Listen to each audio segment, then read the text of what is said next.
They said my father was a good man, kind, respected, and godly. But they never saw what he did after dark when the doors were locked and Mama was asleep. They didn't hear my little sister's muffled sobs through the basement walls, or the way I'd hold her hand, pretending I could shield her from a man who called it love. For years, I stayed silent. I played the perfect daughter. But one day, I decided I wouldn't let him hurt her ever again. That was the day I stopped being afraid and started planning my revenge. Welcome to the channel, friends. Today's story is one of pain, silence, and finally, justice. It's told through the voice of a woman who spent her childhood protecting her little sister from the very man the world called a hero. It's not easy to listen to, but sometimes truth isn't. If you're watching this, take a moment to like the video, subscribe to the channel, and share it with someone who might need to hear it. And if you're watching from outside the U.S., drop your country in the comments below. If you've ever lived through something similar, something that left you feeling alone, ashamed, or unheard, I want you to know this. You are not alone anymore. Leave a comment. I'll read every one. Now, let's continue her story. Because what started in silence is about to end in a voice too strong to be ignored. Hi, my name is Evelyn. I'm 65 years old today. But this story isn't about my birthday. It's about the truth I've kept buried for over 5 decades. A truth that started when I was only 10 years old and my little sister, Maggie, had just turned 6. Before I begin, I want to say this clearly. If anything in my story feels familiar to you, if you've lived in silence, in fear, in shame, I want you to know you're not alone. Please take a moment to like, share, and subscribe to this channel. And if you're watching from a different country, tell me in the comments where you're from. If anything similar happened to you, you can share it. I promise I'll read every single comment. Sometimes, just being heard is the first step to healing. Now let me take you back to the house I grew up in. It looked normal from the outside. White picket fence, neatly trimmed hedges, a cherry tree in the front yard that bloomed every spring. People used to say, "Oh, what a lucky girl you must be, Evelyn. Your father's a town hero." But they didn't know what happened after the lights went out. My father was the kind of man who shook hands with everyone at church. He helped old women cross the street and gave candy to neighborhood kids. But at home, his smile was something else. It curved differently when it was just us girls. And it wasn't warm. He had a rule, one that wasn't written or spoken loudly, but we felt it in our bones. Don't tell Mama. Don't make a sound. Don't cry loud enough to be heard. At first, I didn't understand why he always called me into the basement late at night while Mama was asleep upstairs. He said it was because I was his favorite, that he needed someone special to help him with things no one else could understand. But as I got older, I began to recognize the pattern. The way he locked the door behind me, the way his voice got quiet, too quiet. He'd crouch down and whisper, "You're my big girl, right? You can handle it." Then, things would happen. Things I can't describe in plain words here, but you'll understand if you've been through it. I know some of you have. It didn't stop there. One night, when I was 12, he started calling Maggie instead. She was only 8. I remember sitting in the hallway outside that basement door, listening to the old wooden steps creak as he led her down. I wanted to scream. I wanted to rip the door open. But I sat there, paralyzed, knowing the same silence had once kept me alive. Maggie came back up with glassy eyes. She didn't cry. She just climbed into bed beside me and clutched my arm like it was the only safe thing left in the world. That night, she whispered, "He said I'm special like you." I nearly threw up. From that night on, I swore I'd protect her. I began sleeping beside her every chance I got. If I could take her place again, I would. But he was clever. He found ways. Told Mama we were getting too close, told us we needed to sleep in separate rooms again. Mama didn't question him. She never did. She thought he was God's gift to our family. Sometimes, he'd come to my room afterward and act like nothing had happened. He'd kiss my forehead and say, "You're such a good daughter." And in the morning, He'd laugh over pancakes like he was the world's best father. People always ask, how could no one have known? But I ask you this. Have you ever lived in a world where your predator is the man everyone else worships? Have you ever tried to speak, only to be told he's a good man? Don't make up stories? I did. More than once. And I learned quickly truth doesn't always win. Not when the world is in love with a lie. But this story won't end in silence. No, one day, I got tired of the dark. One day, I took back my voice. And by the time I was done, he would never hurt anyone again. So stay with me. Because this story, as painful as it is, doesn't end with me broken. It ends with him, forgotten. And Maggie? Maggie got her justice too. Like, share, and subscribe if you want to hear what happened next. Comment if you're watching from another country. I want to know how far this story can reach. And if your past still haunts you, tell me in the comments. I'll be right there, reading them all. The cold that morning wasn't just in the air, it was inside me. It settled in my bones like it had lived there all along, waiting to be noticed. I remember waking up early, something tugging at me from within. I rolled over and reached for Maggie, like I always did, but she wasn't there. That's when I knew something was wrong. The sun hadn't even risen. The house was dark still, except for the faint sound of a floorboard creaking downstairs. I pulled on my robe and stepped out of bed, my heart pounding so hard I could hear it in my ears. I don't know what made me move so fast. Maybe it was instinct. Maybe it was the same dread I had felt 100 times before but was too young to name. I crept down the stairs, skipping the ones I knew would squeak. The basement door was cracked open. Light spilled through it, a low, yellow glow like a lamp left on too long. My breath caught. I tiptoed closer and listened. Silence. No voices. No movement. Just that eerie stillness that always came after. When I pushed the door open, I didn't know what I was hoping to find. Maybe nothing. Maybe some innocent reason for her to be down there. But deep inside, I already knew. Maggie was sitting on the basement floor, wrapped in one of Dad's old sweaters. Her knees were pulled up to her chest, her hair tangled, her eyes wide and empty. I rushed to her. "Maggie," I whispered, falling to my knees. She didn't even flinch. Her skin was cold. Her lips quivered, but she didn't say a word. Just stared ahead like she had floated out of her own body. I wrapped my arms around her, shielding her from the chill, from the world, from him. She finally blinked, her voice barely audible. "He told me not to tell you. He said, you'd be mad." Something broke inside me, shattered. I held her tighter. "I'm not mad. You didn't do anything wrong." She started crying then. Silent tears at first, then louder.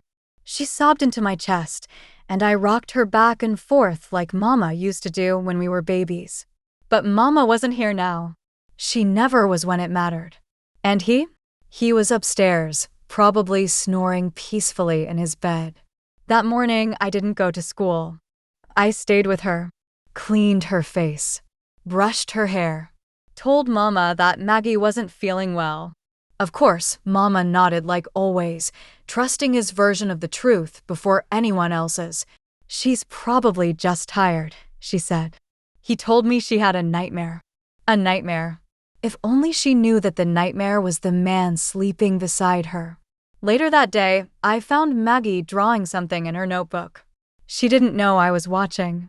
Her tiny fingers traced the shape of a little girl locked in a cage. And next to it, she'd scribbled a tall figure with eyes that looked like knives. It wasn't just a drawing. It was her way of speaking. She didn't have the words, but her hands told me everything I needed to know. From that day on, I stopped pretending. I started paying attention. Every time he glanced at her. Every time he touched her hair too gently. Every time he praised her in front of others, but looked at her differently when no one else was watching. He thought he could do the same to her as he did to me. But I was no longer the same little girl. I began to plan. Not to run away. Not to tell Mama because I knew she'd never believe me. No. I was planning something else. Something final. If he wanted to live in the dark, then I'd show him what true darkness felt like. So stay with me, because that was the first day I knew I would one day stop him. Forever. Like this video if you're still with me. Subscribe to the channel for the next part. And tell me in the comments, where are you watching from? Has anything ever made you feel powerless in your own home? You're not alone anymore. There's a certain kind of silence that feels louder than screaming. That's what our home sounded like during breakfast. Forks clinking against plates. The ticking of the kitchen clock. Maggie staring down at her food.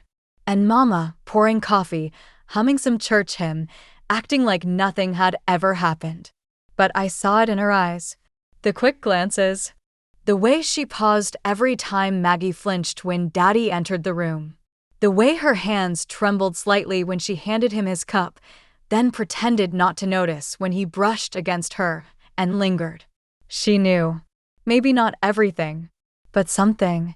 She knew enough to ask, "Evelyn, what's going on with Maggie lately?" And I'd say, "She's tired." That's all. Because what else could I say? Why won't she look at her father anymore? She's shy. She wasn't shy last year. People change, Mama. But deep down, I wanted to scream, "Why are you asking me when you sleep beside him every night? Why don't you ask yourself why Maggie wakes up crying into her pillow? Why do you turn the other way every time you see her shrinking in his presence?" She didn't want the truth. She wanted silence. Because truth would shatter the little world she built around him. She used to call him her rock. Strong, dependable, good with the girls. She once said, "I don't know what we'd do without him." I did. We'd breathe again. One afternoon, I found her folding laundry. Maggie was outside picking dandelions.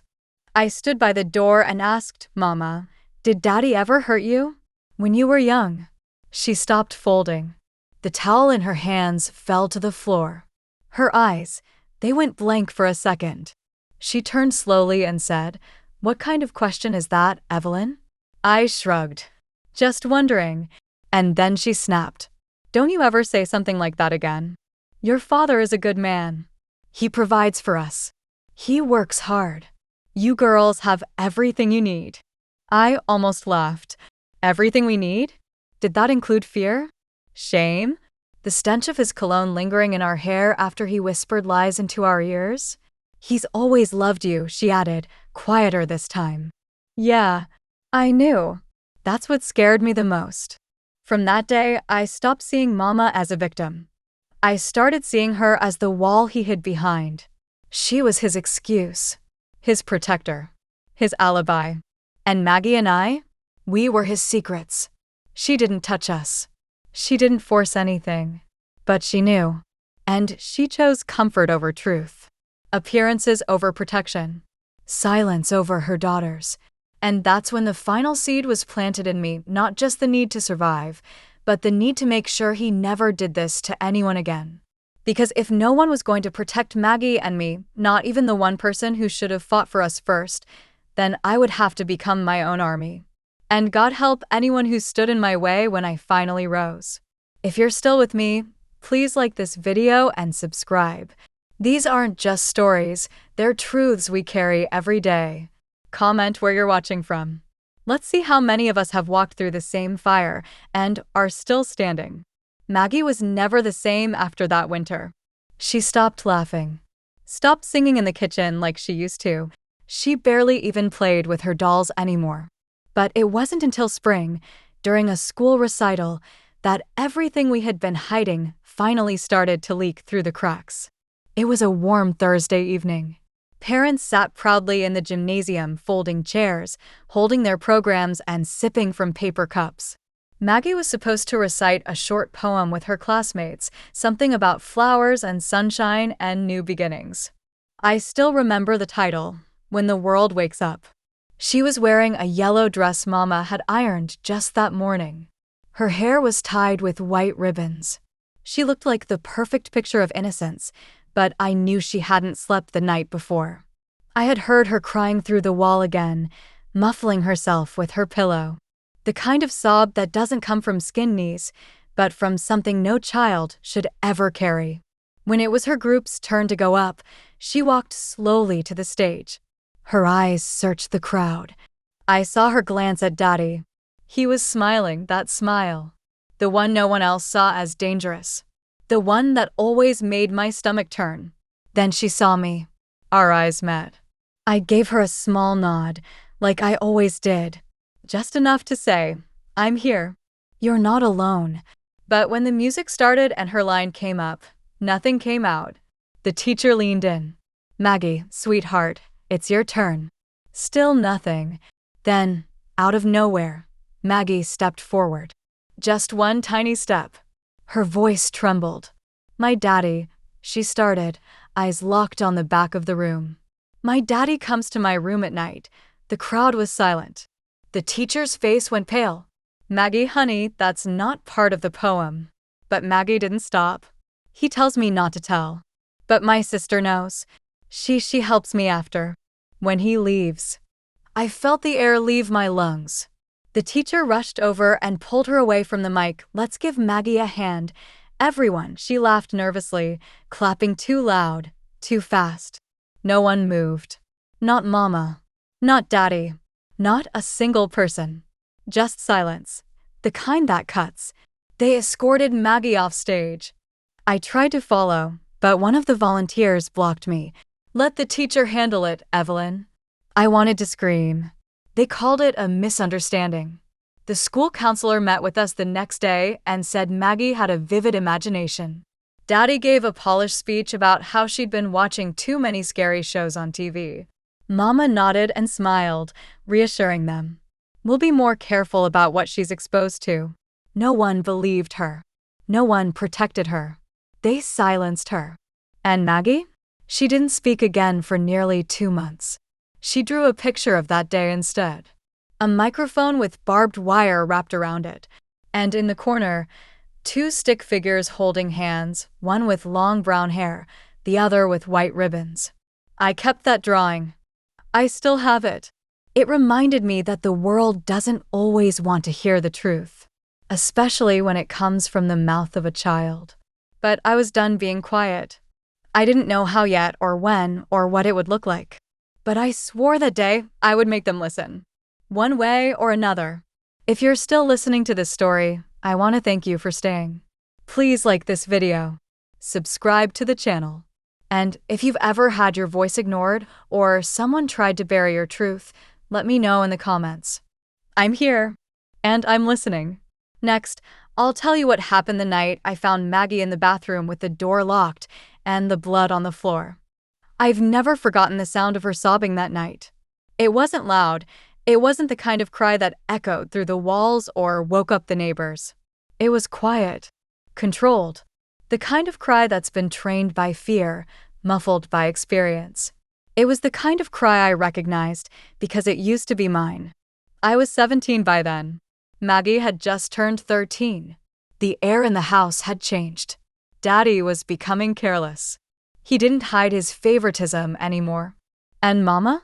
She was always too tired or too busy to notice the bruises hidden beneath long sleeves or the emptiness behind Maggie's once sparkling eyes. That night, I came home from work later than usual. I was helping stock shelves at the local pharmacy to save up money for college.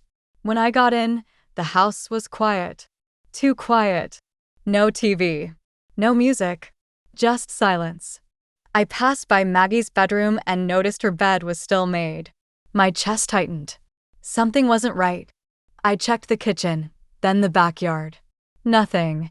Then I saw the light under the bathroom door. It had been on for a while. I knocked gently. Maggie? No answer. I knocked harder. Maggie, it's me. Open the door. Still nothing. Then I heard it, that soft, trembling cry. My heart dropped. Without thinking, I grabbed a bobby pin from the hallway drawer and jimmied the lock. It popped open, and what I saw still haunts me. She was sitting on the edge of the bathtub, her knees pulled to her chest, a wet washcloth clutched tightly in her hands. Water ran from the faucet, steaming. Her arms were red, raw. The sink was splattered with blood and soap and something that smelled like lavender. She looked up at me like she'd been caught doing something shameful. "I was just trying to feel clean," she whispered. My knees buckled. I rushed to her, dropped to the floor, and wrapped her in a towel. She kept muttering under her breath. "I just wanted the feeling to go away." I didn't mean to. I just wanted to feel clean. I held her until the water turned cold. I rocked her until the sobbing stopped.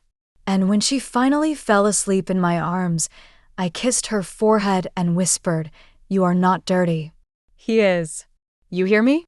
He is." The next morning, I called in sick to work. Mama didn't ask why. She just handed me a mop and said, "There's a mess in the bathroom, Evelyn. You need to teach your sister how to clean up after herself." That was it. That was all she said.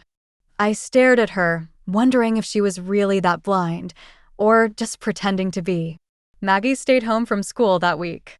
I watched over her like a hawk.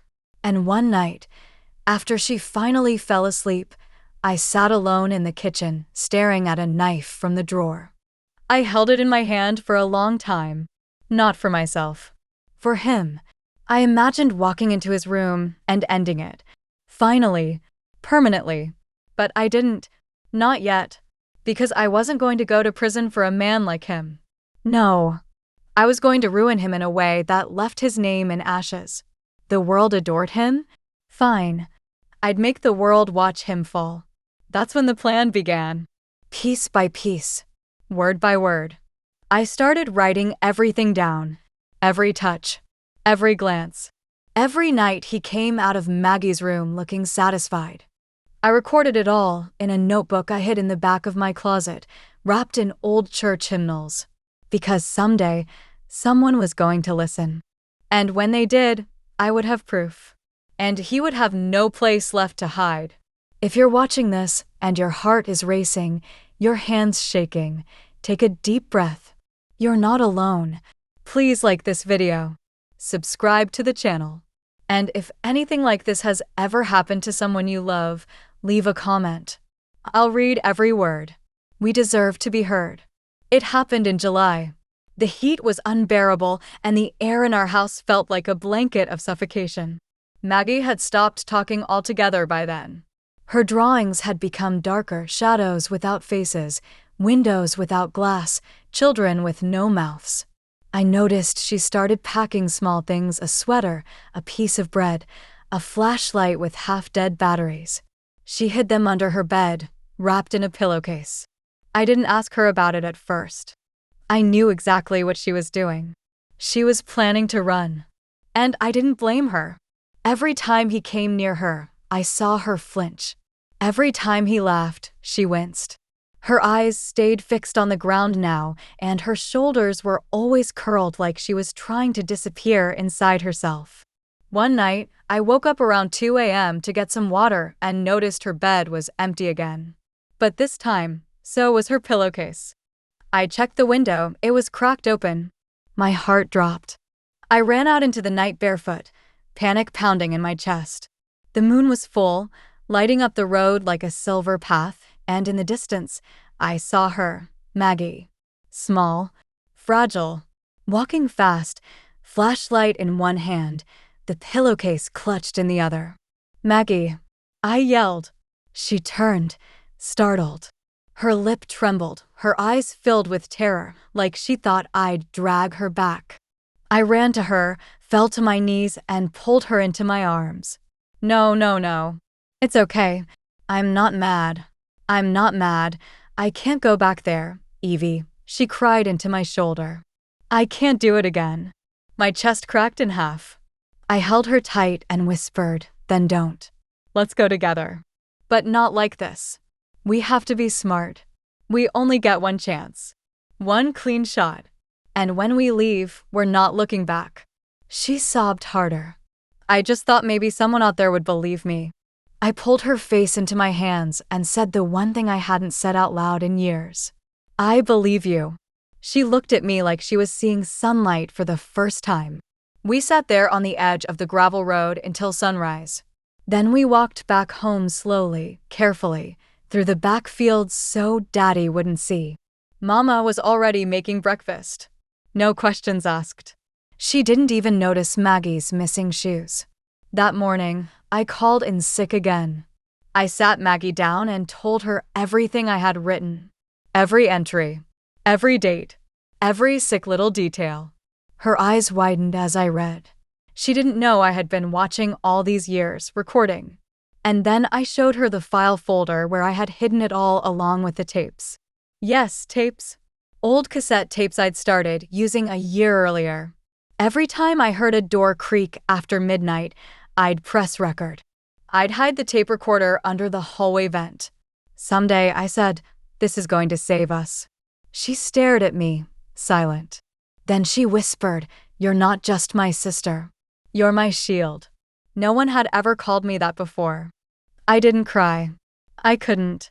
I had to stay strong. But inside, something healed a little. We didn't leave that night. We waited. We planned. We built something they could never silence. But Daddy? He had no idea what was coming. And neither did Mama. So, if you're still watching this, thank you. You're not just listening to a story, you're witnessing the survival of two little girls who refuse to be erased. Please like this video, subscribe, and in the comments, tell me where you're watching from. If you've ever wanted to run and no one noticed you were missing, you're not alone. I see you.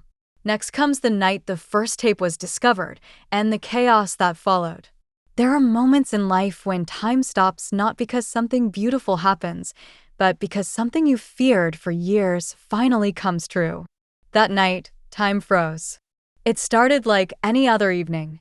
Mama was folding laundry on the couch, watching her favorite game show, and Daddy was in the garage, working on his tools, as he always called it. Maggie was in our room, pretending to do homework, but I knew her heart wasn't in it. I was in the hallway, kneeling near the vent, trying to replace the cassette tape in the recorder. My hands were shaking. I had gotten good at being fast, at staying silent. But something was off that night. I dropped the new tape. It rolled under the hallway table and clattered. I froze. A second later, I heard heavy footsteps behind me. I turned slowly. He was standing there. Daddy. His silhouette blocking the kitchen light, casting a long shadow across the floor. "What's that?" he asked. My throat went dry. Nothing. Just music. He stepped closer. "Let me see." I tried to hide the recorder behind me, but it was too late. He grabbed it from my hands. It was still warm from running. He looked down at it, then at me. Then he clicked the play button. And for the first time in that quiet hallway, his own voice filled the air. "Be quiet. You don't want to wake your mother, do you?" Then a soft whimper. Then silence. He snapped the recorder shut and threw it across the room. It shattered against the wall, pieces scattering like broken promises. His eyes burned into mine, wild and shaking. For the first time, I saw fear in his eyes. Not anger. Fear. "Where are the rest?" he hissed. I didn't answer. He grabbed my arm. Squeezed tight. "Where are they?" "I mailed them," I lied. "To a lawyer. If anything happens to me, they'll know." His grip loosened. His breath caught. That was the first time I realized something powerful. He was terrified of the truth. Not just being exposed, but being seen. For the monster he really was. I pulled my arm away. "You don't scare me anymore." He stared at me like he didn't recognize the girl in front of him. And maybe he didn't. Because I wasn't a scared child anymore. I was a witness. With evidence. And he knew it. Later that night, he tried to act normal. Sat at the dinner table. Told Mama a story about work. Laughed too loud. But his eyes kept darting to me. He knew the walls were closing in. What he didn't know was that I had sent copies. Not to a lawyer because I couldn't afford one. But to the school counselor. To my boss at the pharmacy. Even to the church pastor who used to shake his hand every Sunday. And I wrote a letter. One that began, "If anything happens to me or my sister, read this aloud." I didn't know when or how it would all come crashing down. But that night, I stopped waiting for rescue. I became it. If this part of the story made your heart pound, please like this video. Subscribe if you haven't yet. There's still so much to come. And in the comments, let me know, have you ever seen someone pretend to be good in public while hiding horrors in private? You're not alone anymore. There's something almost worse than being hurt. It's being hurt and then watched as someone you love sees it, really sees it, and still walks away. That's exactly what Mama did. It was 3 days after Daddy found the recorder. Things had been quiet. Too quiet. He stopped going near Maggie's room. He started locking the bedroom door at night. And Mama? She acted like she was floating on a cloud of denial, humming while she cleaned, sipping her coffee with extra sugar, smiling too hard at nothing. But I was watching, waiting. I knew this kind of calm.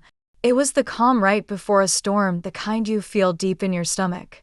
And I was right. It happened on a Sunday afternoon. Church had ended early. Mama was in the kitchen baking a pie, and I had just come back from the store. I had a few more copied tapes tucked into my backpack, planning to drop them into mailboxes the next morning. I was climbing the stairs when I heard Maggie's voice. Not loud, just a whisper. But it made my blood run cold. No, please, not again. I dropped the grocery bag. Eggs cracked at my feet. My legs moved before I could even think. I ran down the hallway and shoved open her bedroom door. And there he was, not hurting her, not touching her, yet, but he was standing over her, too close, blocking the light. She was curled up on her bed, hands covering her face. He turned toward me, that fake fatherly grin trying to cover his panic. "She's just being dramatic again," he said. "You know how emotional girls get." And behind me, footsteps. Mama. She had followed me upstairs, probably to yell about the broken eggs. She stepped into the doorway, saw Maggie on the bed, saw him, saw me, rage burning in my eyes, fists clenched, ready to tear him apart. For a second, I thought this was it. This was the moment we'd been waiting for. The moment truth would finally matter to someone who should have protected us. I turned to her. "Mama, please, say something. Look at her." She did. Her eyes scanned the room, paused on the tears on Maggie's cheeks, paused on his shadow, paused on me, and then she turned around, just turned, and walked away. No words, no questions, just retreat, like truth was too heavy for her to carry. I followed her out into the hallway. "Mama, do you see what's happening?" She kept walking. "He's hurting her, just like he hurt me." Her hand shot up. She didn't slap me, but she almost did. And that hurt more. "I don't want to hear it, Evelyn," she said through clenched teeth. "I can't hear it. Do you understand me?" Tears filled my eyes. "You're her mother." She stared at the floor. "No, I'm his wife." And that's when I realized Mama was never going to save us. She had chosen him, chosen denial, chosen safety over truth. That night, I tucked Maggie into bed, held her hand, and whispered, "We don't need her. We don't need anyone." And I meant it, because from that moment on, we were orphans with parents still living under the same roof. And one day soon, I was going to tear that roof down, brick by lying brick. If you're still watching this, thank you for walking with us through the darkness. Like this video if you're still here. Subscribe to the channel. And in the comments, tell me, have you ever been betrayed by someone who should have protected you? Next is the night Maggie tried to end it all. And the night I finally made a decision that changed everything. Some nights, you don't sleep. You just lie there, listening, waiting, wondering if the silence means safety or if it means something far, far worse. That night, the silence was too deep. Maggie had barely spoken all day. Her eyes were swollen from crying, and her lips were cracked from biting them too hard. I offered to stay in her room, like I used to, but she said no. "I just need to be alone tonight," she whispered. And I listened. That was my mistake. I waited till midnight. Then 1 a.m. I told myself she was just tired, just sleeping, but by 2 a.m., something inside me snapped. I got up, heart pounding, and knocked on her door. No answer. I opened it. Her bed was empty. The window was open again, just a crack. The wind carried in the scent of night grass and something else, something sharp. Then I saw it. The edge of her journal sticking out from under the pillow. And, beside it, 2 letters. One addressed to me. One addressed to whoever finds this. My hands shook as I unfolded the one with my name on it. Evie, I'm sorry I couldn't be as strong as you. I tried. I really did. But he doesn't just come into my room anymore. He lives inside my head. And I can't push him out. I'm so tired. Please don't blame yourself. You were the only one who ever tried to save me. Maybe this is how I finally get free. Tell the world what he did. Burn it all down. I believe you will. Love, always Mags. My knees gave out. I screamed. I ran. I found her in the bathtub. The water was red. Her wrist dangled over the edge, and in her other hand, the tiny silver charm bracelet I gave her on her last birthday. I pulled her out and screamed her name over and over until Mama came running. Her face twisted with panic, but even then, she kept looking at me like it was my fault. We got Maggie to the hospital in time. Just in time. They said if I had waited 10 more minutes, she wouldn't have made it. I sat beside her hospital bed that whole night, her hand in mine, whispering prayers I wasn't sure I believed in. The nurses came and went. Mama cried in the hallway. Daddy didn't show up. I didn't care. Because that was the night something inside me changed forever. No more waiting. No more hoping someone would listen. No more notebooks hidden in closets or tapes tucked into drawers. It was time to act. Time to strike. And not just for Maggie, but for every girl who ever cried behind a locked bathroom door while the world outside went on like nothing was wrong. The letters she left behind were not suicide notes. They were declarations of war. And I was ready to fight. If this part of the story hit you hard, take a breath. You're not alone. Please like this video.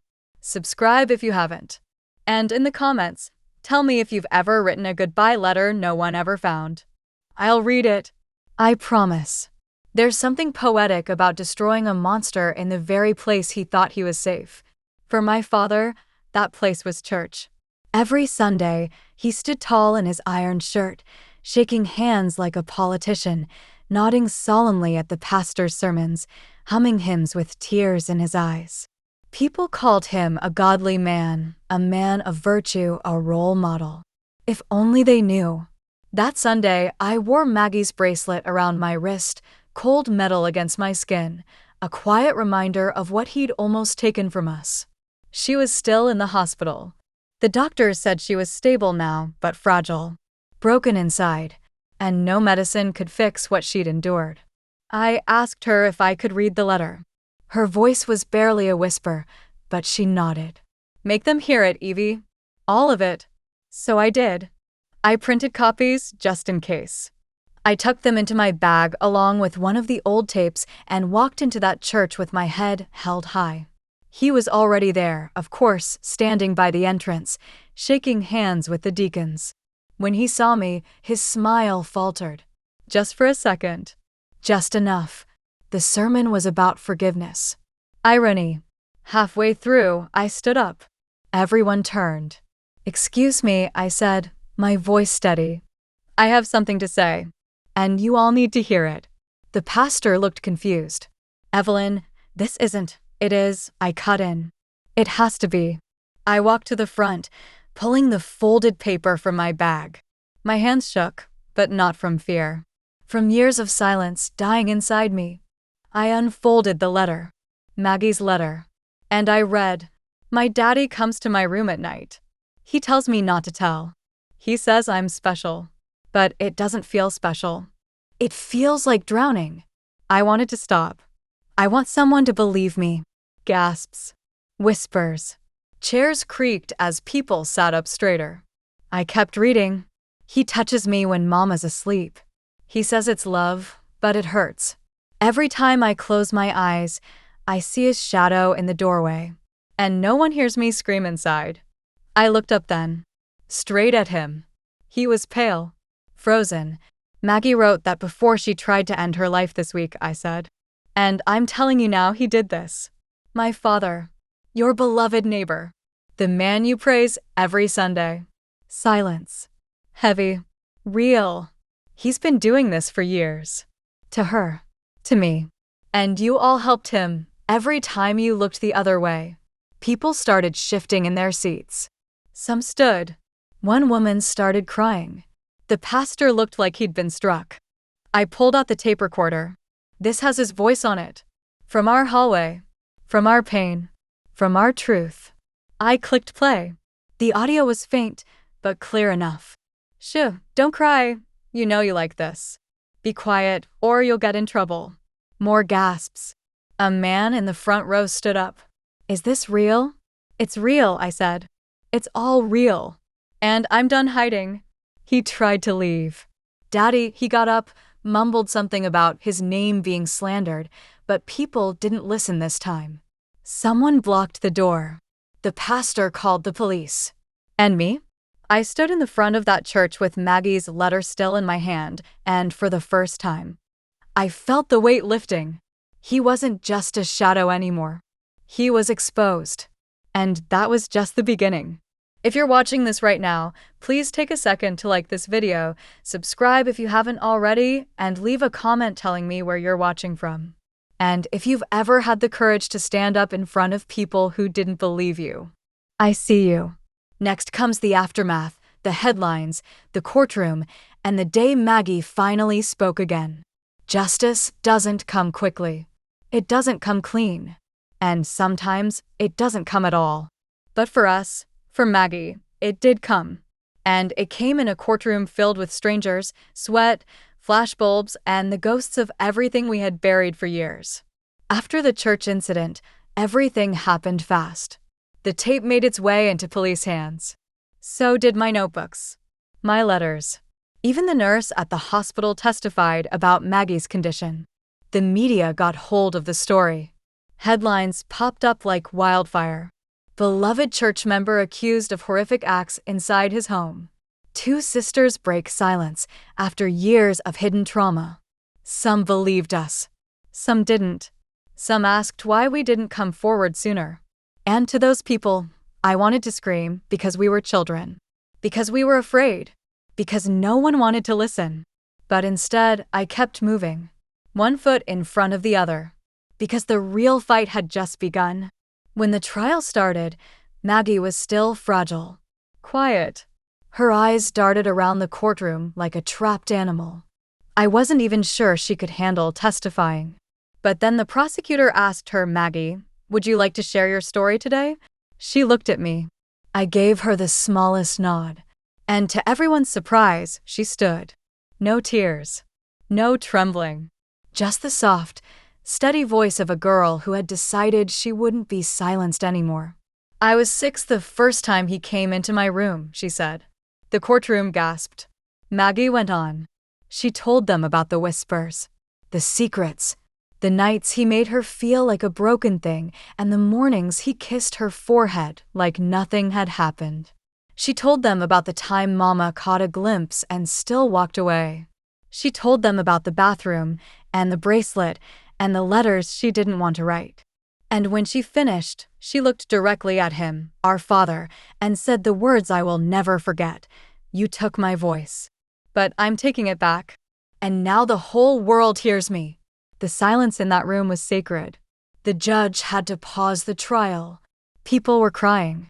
Even the court clerk had tears running down her face. And my father? He couldn't even look at her. In that moment, he was no longer the man with power, the man with charm, the man who could fool a room with his Sunday smile. He was just a coward. Later that day, the prosecutor leaned over to me and whispered, "You saved her, you know." I shook my head. No, she saved herself. I just held the light. After court, a woman approached us in the hallway. Older, gray hair, tears in her eyes. She whispered, "He did the same to me." When I was 12, I never told anyone. Until now. Maggie hugged her. Just hugged her. And in that moment, I knew. We didn't just break our silence. We broke a cycle. If this part of the story moved you, please like this video. Subscribe to the channel if you haven't already. And in the comments, let me know, have you ever watched someone rise when no one expected them to? If so, I want to hear about it.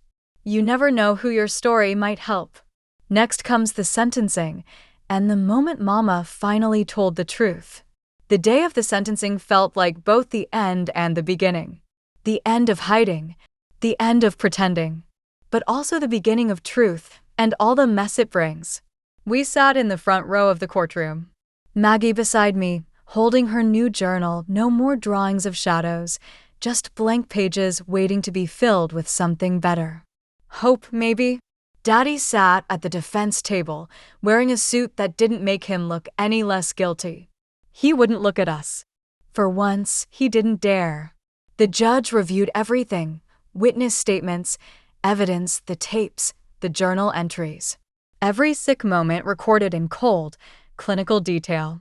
When the verdict was read guilty on all counts, I felt Maggie exhale for the first time in years. But then came something none of us expected. The judge asked, "Does anyone else wish to speak before sentencing?" And Mama stood up. Everyone turned. Even the court officers froze. She walked to the front slowly, her hands clasped tightly in front of her, like she was praying the ground would swallow her whole. "I'm not here to defend him," she said. I can't." Her voice trembled. Because I knew. Maybe not everything, but enough. Enough to know something was wrong. Enough to see the bruises. The way they flinched when he walked by. The way Evelyn always looked at me with eyes that begged for help. My throat tightened. Maggie's hand gripped mine. Mama's voice cracked. I chose not to see. Because if I admitted what I saw, it would mean admitting I failed. That I was a coward. That I let my daughters suffer in the very house I swore to protect. She turned to us, her eyes full of shame. "I'm sorry," she whispered. "I'm sorry I didn't believe you. I'm sorry I let him live under our roof. I'm sorry I let you carry it alone." And for the first time in my life, I saw my mother as human, not the enabler, not the protector of the abuser, but a woman crushed by guilt, drowning in it. The judge gave her a long look. "Thank you," he said. "Your words will be recorded." And then, the sentence. Life in prison. No parole. My father was led away in handcuffs. No smile. No final words. No last glare. Just silence. He didn't get the satisfaction of taking anything else with him, not even our fear. We walked out of that courtroom into sunlight. And, for the first time in years, it didn't feel harsh. It felt warm. Like it belonged to us. Later that evening, Mama sat across from Maggie in the hospital garden. They didn't say much. But at one point, Maggie whispered, "You didn't save me. But you can still love me now." Mama nodded. Every day. It wasn't perfect. Nothing about this story ever was. But it was honest. And that was more than we'd ever had before. If this part of the story brought something up for you, if you've ever needed someone to finally say, "I knew and I'm sorry," please like this video. Subscribe to the channel. And in the comments, tell me, have you ever gotten an apology too late? Or one you're still waiting for? Next comes the part no one talks about, what healing really looks like when the cameras stop and the courtroom empties. The world didn't magically fix itself after the sentencing. No one handed us a certificate saying, "Congratulations, you survived." There was no parade. No overnight peace. What came instead was quiet. A kind of quiet that felt strange, like standing in the ruins of a house you once called home, knowing the storm is over, but still flinching at every gust of wind. Maggie was released from the hospital a week later. She moved in with me, into my tiny apartment above the pharmacy where I still worked part-time. It wasn't much, one bedroom, a couch, mismatched dishes, but it was ours. And it was safe. Safe was something new. She slept with the light on. I didn't ask her to turn it off. We had both lived in darkness for too long. For the first few weeks, we barely spoke. She'd sit by the window sketching, not the same haunted stick figures from before. These were different. Butterflies, lamps, open doors, symbols, signs that maybe she was trying. I started therapy. Maggie did too. Different people, same goal, to find the broken pieces and decide which ones we still wanted to keep. Some days were better than others. Some mornings, she smiled at breakfast. Some nights, she'd cry into my lap until her shoulders stopped shaking. But we kept going. One evening, we walked to a park and sat on a bench by the lake. She turned to me suddenly and asked, "Do you think we'll ever stop feeling like it's still happening?" I thought for a long time before answering. "No," I said, "but I think one day it'll stop owning us." She nodded, like she believed me. That night, we made a new promise. No more hiding. No more shame. No more pretending we weren't survivors. We got matching necklaces the next day, just simple pendants with a tiny flame etched into the silver. A reminder that even in our darkest hours, we still carried fire. Mama visited once a week. She brought flowers, baked pies. She apologized a lot, too much sometimes, and eventually Maggie told her, "We don't want sorry anymore. Just presence. Just effort." And Mama tried. The hardest part of healing wasn't forgiving him. It was forgiving ourselves. For not speaking sooner. For blaming ourselves. For surviving, while still feeling guilty that we did. But slowly, gently, we stitched ourselves back together. Not to be who we were before, but to become someone new. Someone stronger. Someone free. If you're still listening to this story, I want to thank you. Really. You've walked through hell with us. Please like this video and subscribe if you haven't yet. And in the comments, tell me what healing looks like for you. Is it quiet? Is it loud? Is it still in progress? Next, I'll share what happened when Maggie faced him one last time, this time on her terms. They asked her if she wanted to visit him. The prison counselor said it was part of a new program, victim closure meetings. A chance to face the person who hurt you and say whatever you needed to say. Maggie was quiet when they asked. She didn't say yes right away. But 2 weeks later, she turned to me in the middle of folding laundry and said, "I'm ready." I paused. "You're sure?" She nodded. I want to see his eyes when he realizes I don't need to say a single word to destroy him. I drove her to the prison that Thursday. A long, gray building in the middle of nowhere. The guard at the front looked like he'd rather be anywhere else, but he was kind enough when he handed us visitor passes. We sat in a small, windowless room. Pale blue walls. One table. 2 chairs. When they brought him in, he looked smaller. Like his power had drained from his body the second they put chains on his wrists. His eyes searched mine first. Then Maggie's.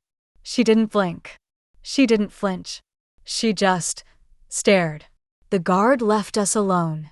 He cleared his throat. "Maggie, Evelyn, I know I've done things that hurt you. I've had time to reflect. I've found God again. I've prayed every day for your forgiveness." Maggie didn't move. He shifted in his chair. "I was a broken man, but I'm not that man anymore. I want you to know I'm sorry." Still, she said nothing. Just looked at him, and for once, he looked uncomfortable.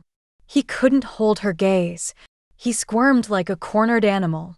He turned to me. "Evelyn, you were always so strong. Can't you help her understand? Can't you tell her I'm trying to make things right?" I leaned forward. "No," I said softly, "because right isn't something you say, it's something you live. And the only life you get now is inside this cage you built for yourself." He swallowed hard. Then Maggie stood. She walked up to him, slow and calm. He looked up at her, expectant, almost hopeful. And she leaned in, looked him dead in the eyes, and said absolutely nothing. Not one word. Because he didn't deserve her words. He didn't deserve her voice. He didn't deserve anything. And the silence? It was louder than any scream. She turned, walked out of the room, and never looked back. We didn't cry on the way home. We didn't talk much either. But something was different. Something had shifted. That silence she gave him? It wasn't weakness. It was power. It was her way of saying, "You don't own a single part of me anymore, not even my anger." If you've ever been in a room with someone who hurt you and chosen silence instead of chaos, I see you. That takes strength most people will never understand. Please like this video. Subscribe if you want more stories like this. And in the comments, tell me, have you ever had the last word without saying anything at all? Next, I'll tell you what happened when Maggie spoke at a survivors conference and made the entire room rise to their feet. It was a cloudy October morning when Maggie stood on stage for the first time. She had been invited to speak at a survivors conference, an event held in a small college auditorium, filled with people who knew too well what it meant to carry invisible scars. I watched her from the front row, hands folded tight, heart thudding in my chest. She wore the same necklace we got after the trial, the tiny silver flame. Her hair was tied back, her palms trembling just slightly. But her eyes were calm, focused, like she'd been waiting for this moment her whole life.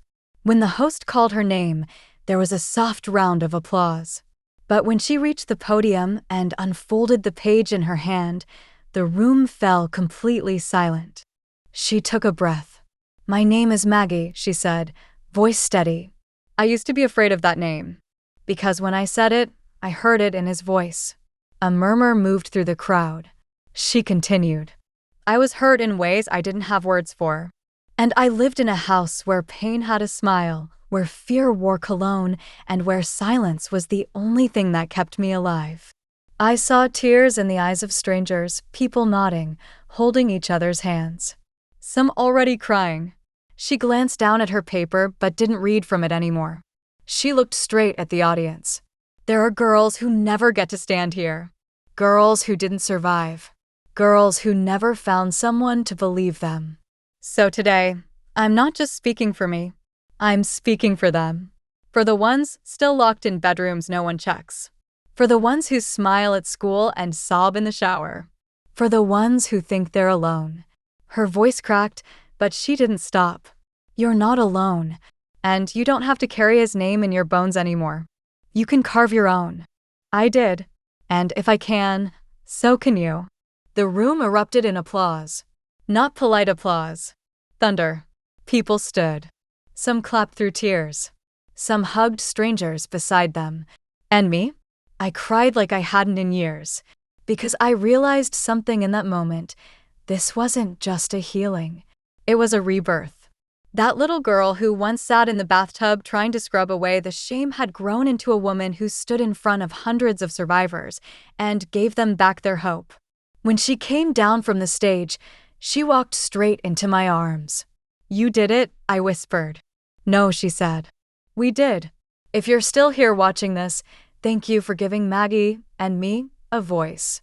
Please like this video. Subscribe if you haven't already. And in the comments, tell me, who would you speak for if you had the mic? Next, I'll tell you how we turned our story into something bigger, something that would keep other children safe long after we were gone. Some people build monuments out of marble. We built ours out of love, pain, and every broken piece we once tried to hide. After the conference, Maggie started getting letters. Hundreds of them. From girls in foster care.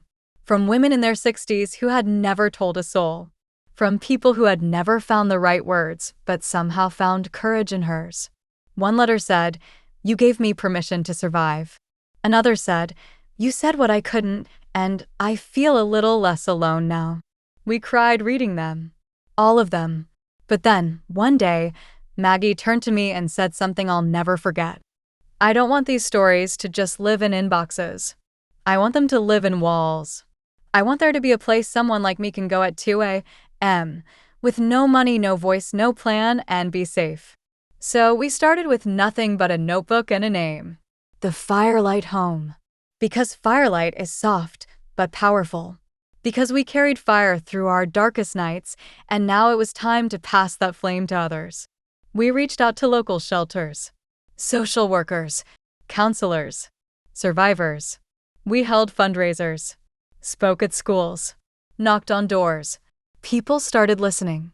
People started giving. Some gave $5. Some gave buildings.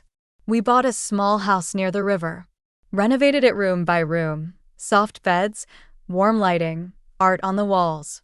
No locks inside the rooms. No loud voices. No shame. Just safety. Just beginning. On opening day, Maggie stood on the porch with her necklace catching the sunlight. The same girl who once thought no one would believe her, now welcoming others into a home she built. She gave a speech to the small crowd gathered outside. "If you've been told you're broken," she said, "this house is proof that broken things can still build beautiful places." That night, our first resident arrived. She was 17. Hair like Maggie's. Eyes like mine.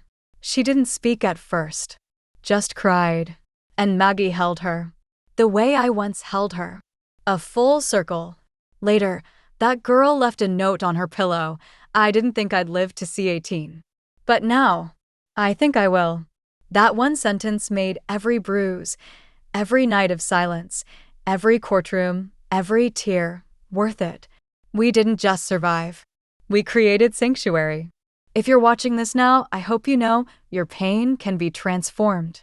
Not erased, but reshaped into purpose, into refuge, into something holy. Please like this video if this part moved you. Subscribe if you haven't. And in the comments, tell me, if you could build one place for someone like you, what would it look like? I'll read every dream you leave behind. Next, I'll share the moment Maggie was honored by the town that once ignored her cries, and the speech that silenced the room. It was a sunny morning, the kind that made the whole town feel like a postcard. The courthouse lawn was dressed up with folding chairs, flower arrangements, and a stage built just for the occasion. Maggie was being honored. The same town that once looked the other way, the same neighbors who whispered behind curtains instead of asking questions, had finally opened their eyes. And their mouths. They nominated her for the Courage in Community Service Award. I was proud, but I was also cautious. Because sometimes, people love a redemption story more than they love truth.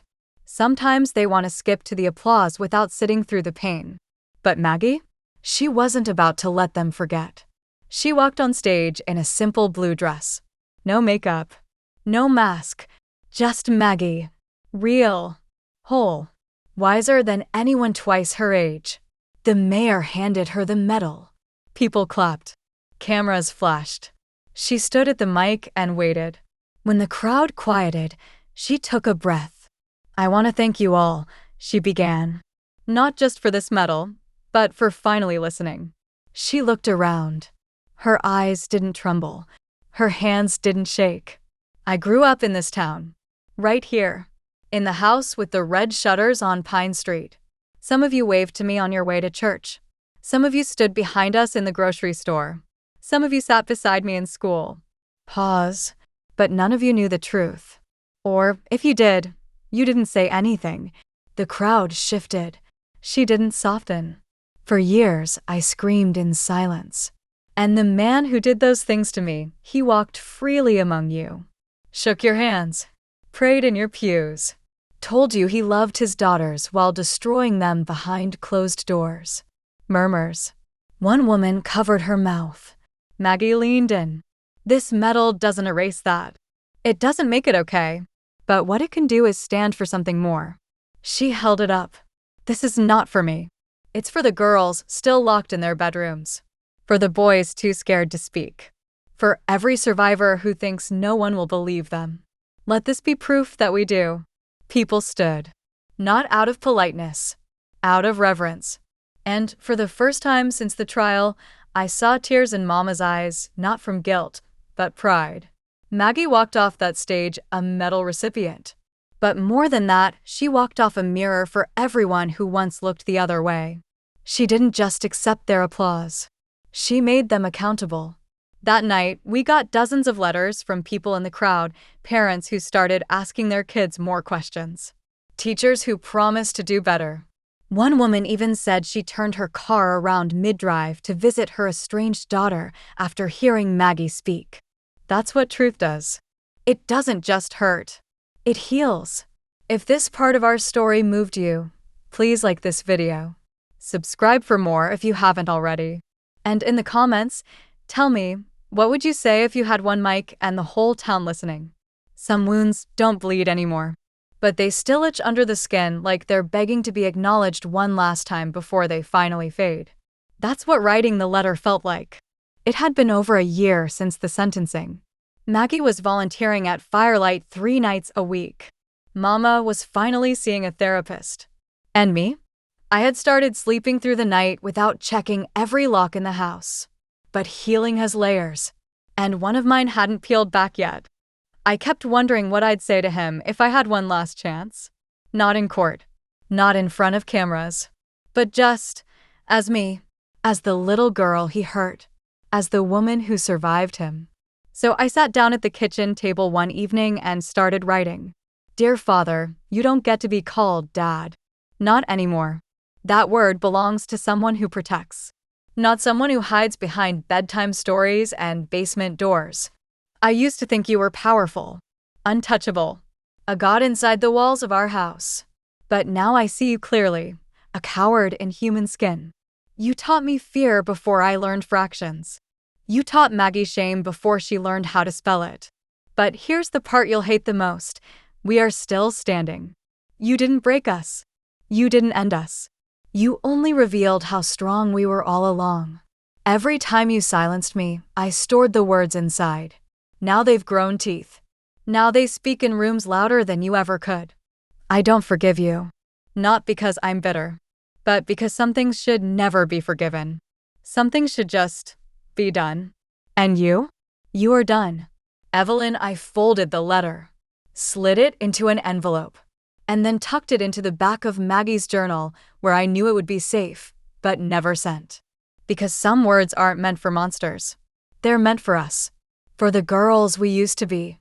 For the women we've become. For the legacy we're building now, one story, one voice, one saved child at a time. If you've ever written a letter you never sent, whether it was to the person who hurt you or the version of yourself that needed saving, know this. Your words still matter. Please like this video if you're still here with me. Subscribe to the channel if you haven't. And in the comments, tell me, what would your letter say?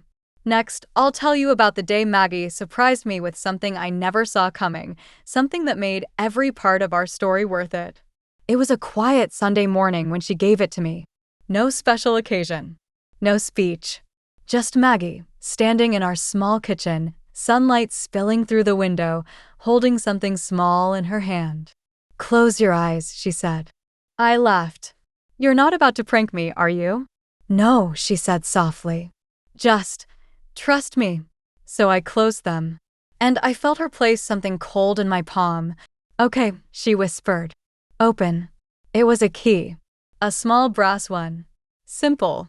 Worn around the edges. I looked at her, confused. Then she pulled out a folded piece of paper from her back pocket. It was a property deed. And on the top, in bold letters, it said, Evelyn's place. I stared at it for a long time, trying to understand. It's a second shelter, she said. For older women. Women like you. Women who survived but were never really offered a chance to rebuild. My breath caught in my throat. I wanted them to have somewhere quiet. Somewhere safe. Somewhere with plants in the windows and books on the shelves. Somewhere that says you didn't run out of time. You're just beginning. I didn't cry. I sobbed. Right there on the kitchen floor. Because for years, I had put everything into protecting Maggie. Into surviving. Into building something better out of ashes. But no one had ever built something for me. I wanted you to have a space, she said, kneeling beside me. Not just to help others, but to heal yourself. You've given me everything, Evie. Let me give you this. Later that day, she took me to see it. A modest 2-story cottage on the edge of town. A garden out front. A ramp for accessibility. Warm colors inside. Handwritten quotes on the walls. A guest room filled with handmade quilts donated by survivors from all over the country. And on the front door, painted in soft gold letters, "You're still worth saving." That's when it hit me. This wasn't just about surviving anymore. This was about restoring. Not just Maggie, not just the girls at Firelight, but me. Sometimes the person you saved grows strong enough to save you back. And that's the most beautiful part of all. If you've ever been the one who always had to be strong, who carried everyone else, who held the weight so others could fly, I hope one day someone gives you a key too. Please like this video if this part touched you. Subscribe if you haven't already. And in the comments, tell me, what would your healing place look like? A cottage? A garden? A room with soft music and silence? It was the 10th anniversary of Firelight. 10 years since Maggie stood in the courtroom. 10 years since I stood in front of a church and read her letter aloud. 10 years since the house we once feared was replaced with a home that gave others hope.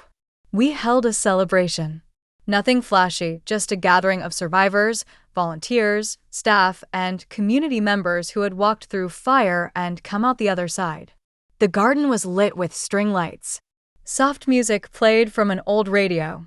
And laughter, real laughter, echoed across the lawn. There were women there who once showed up with nothing but a backpack and broken eyes. Now they held children. Now they ran their own businesses. Now they told their stories without trembling. Maggie had insisted on giving a speech. She wore a long white blouse, her hair braided down one side. Her necklace still gleamed in the sunlight, the tiny silver flame that had once meant survival, now glowing like triumph. I stood off to the side, near the fountain. I didn't expect what happened next. Maggie stepped to the podium, cleared her throat, and smiled at the crowd. 10 years ago, she began, I was a girl who thought she wouldn't make it to the next morning. The crowd grew quiet. I didn't believe in healing. I didn't believe in justice. I didn't even believe in myself. Pause. But someone did.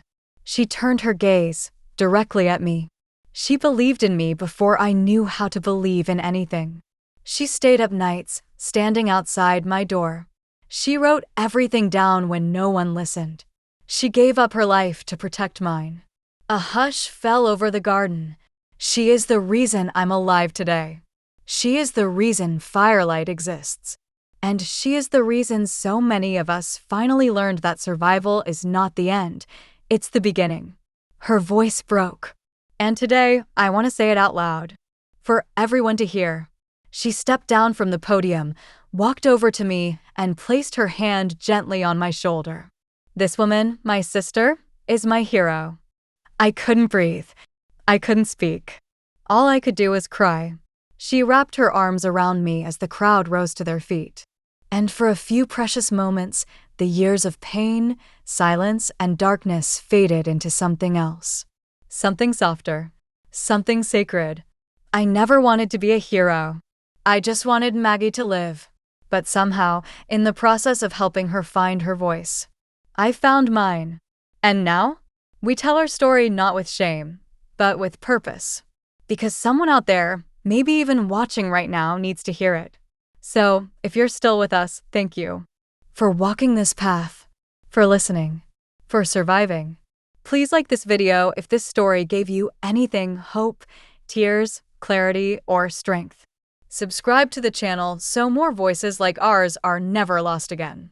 And in the comments, tell me, who is your hero? We'll be reading. Always. And remember, you are not broken. You are becoming.